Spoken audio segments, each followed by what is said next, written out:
have to say that something significant occurred at the Jordan baptism, that the macrocosmic Christ being, who subsequently lived on the earth for 3 years, penetrated the 3 bodily sheaths of the Saint Luke Jesus. And these then passed through the mystery of Golgotha with the Christ being.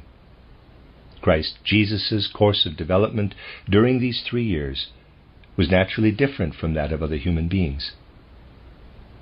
How can we use the principles of spiritual science to grasp the essence of the resurrection? What actually occurred? Jesus of Nazareth stood by the river Jordan. His ego, separated from the physical, etheric, and astral bodies, and the macrocosmic Christ being descended, took possession of these 3 bodies, and then lived until 3 April of the year 33, as we can discover. But this was life of a different kind.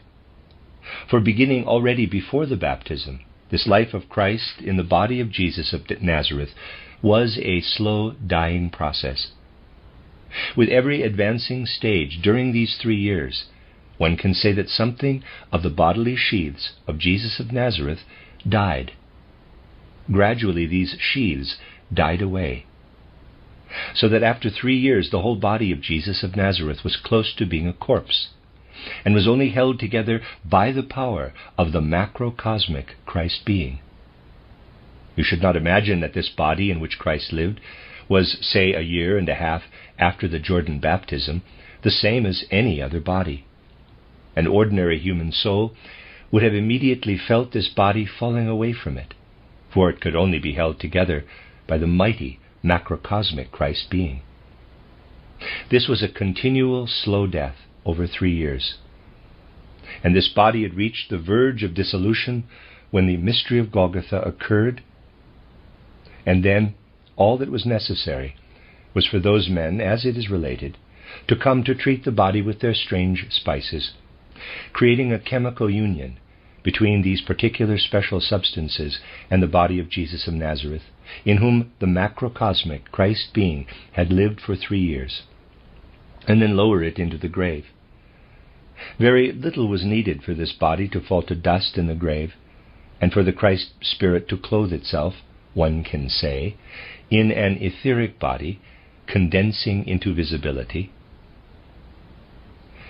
Thus the risen Christ was wrapped in an etheric body condensed into visibility. He went about in this way, and appeared to those to whom he was able to appear. He was not visible to all, since it was really only a condensed etheric body that he bore after resurrection. What had been placed in the grave crumbled into dust, and the most recent occult researches confirm that an earthquake did indeed occur.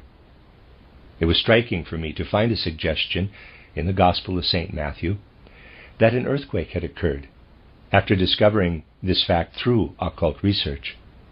The earth opened, the dust of the corpse fell into the chasm, and united with the whole substance of the earth.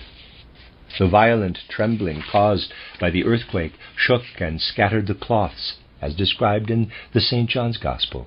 It is wonderfully described in the St. John Gospel. This is the occult way of grasping the resurrection, which does not need to conflict with what the Gospels say. I have often pointed out that Mary Magdalene did not recognize the Christ when he met her. How could she not recognize someone whom she had seen only a few days before, especially when this was such an important individuality as Christ Jesus? When it is related that Mary Magdalene did not recognize him, it must be because she encountered him in a different form. She only recognizes him when she hears him speak, as it were. Then she becomes aware of him. And all details in the Gospels become comprehensible to us from an occult perspective. Yet someone might object that the risen one, when he appeared to the disciples, urged Thomas to touch his wounds. One might therefore think that these wounds were still there, and that Christ had come to the disciples in the same body that had crumbled into dust. No. Just imagine that someone has a wound. The etheric body contracts more tightly at this point, forms a kind of scar. And in this particularly contracted etheric body, from which the constituents of the new etheric body were drawn, with which the Christ being clothed himself, were especially dense places, so that Thomas too could sense that this was a reality.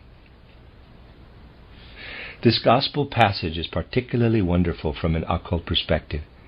It in no way contradicts the fact that we have here an etheric body condensed to visibility through the power of Christ, paving the way for the Emmaus scene.